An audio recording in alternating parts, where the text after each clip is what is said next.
एक single candle आपका पूरा ट्रेड बना भी सकती है और बिगाड़ भी सकती है। अगर आपको ये 5 पैटर्न नहीं आते तो आप मार्केट में लिटरली ब्लाइंड ट्रेड कर रहे हो। तो आज मैं आपको 5 सिंपल कैंडल पैटर्न सिखाऊंगी जो आपको बता सकते हैं कि मार्केट ऊपर जाएगा या नीचे। तो सबसे पहला पैटर्न है डोजी। जब कैंडल की ओपनिंग और क्लोजिंग ऑलमोस्ट सेम होती है, that is called doji. Simple language में इसका मतलब है कि मार्केट कंफ्यूज है, ना बायर्स प्रॉपर्ली एक्टिव है ना सेलर्स प्रॉपर्ली एक्टिव है।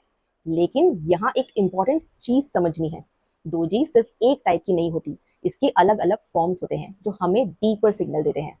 जैसे लॉन्ग लेग्ड डोजी, जिसमें ऊपर और नीचे दोनों तरफ लंबी विक्स होती है।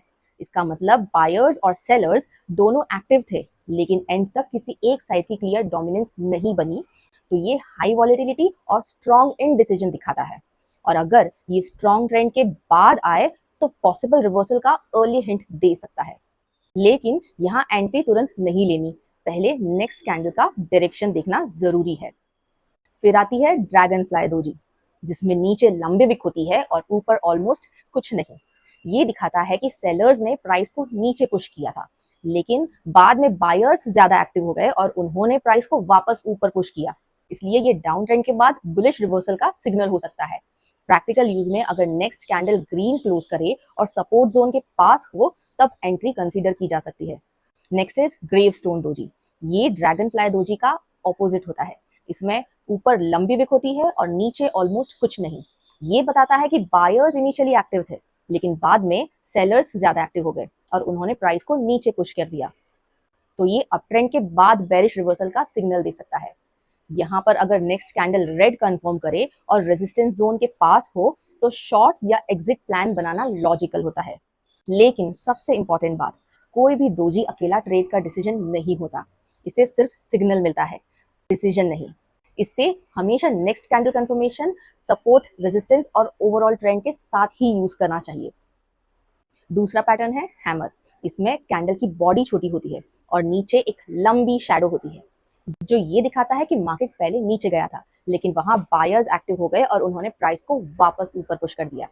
मतलब शुरुआत में सेलर्स ज्यादा एक्टिव थे, लेकिन एंड में बायर्स ज्यादा एक्टिव हो गए। लेकिन यहाँ भी एक इंपॉर्टेंट बात आती है, हैमर के भी वेरिएशंस होते हैं, जैसे हैमर और इन्वर्टेड हैमर।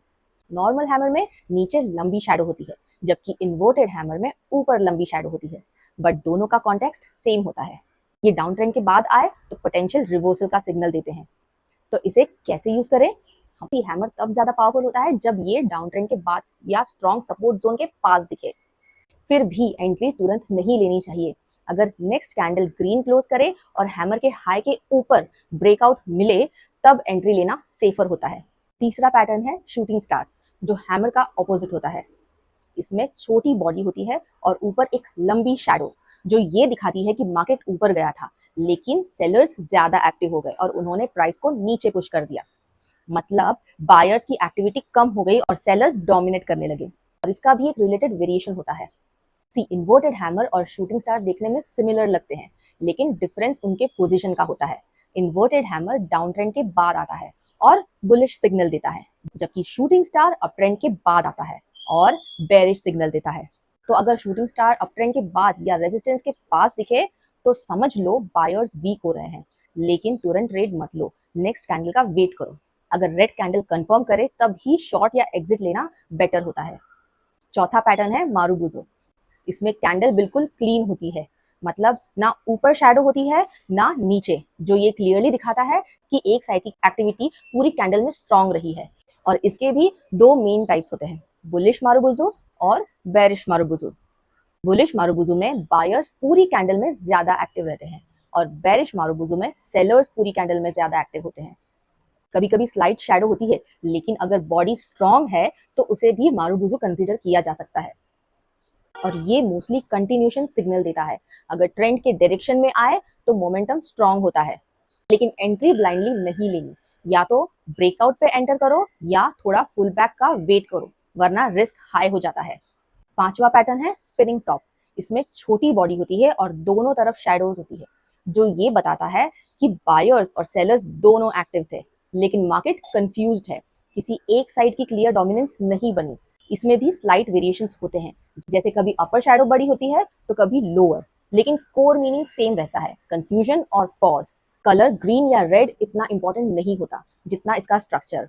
तो स्पिनिंग टॉप खुद डायरेक्शन नहीं देता, लेकिन ये सिग्नल देता है कि मार्केट रुककर डिसाइड कर रहा है। अगर ये स्ट्रॉन्ग मूव के बाद आए तो या तो रिवर्सल या कंसोलिडेशन आ सकता है।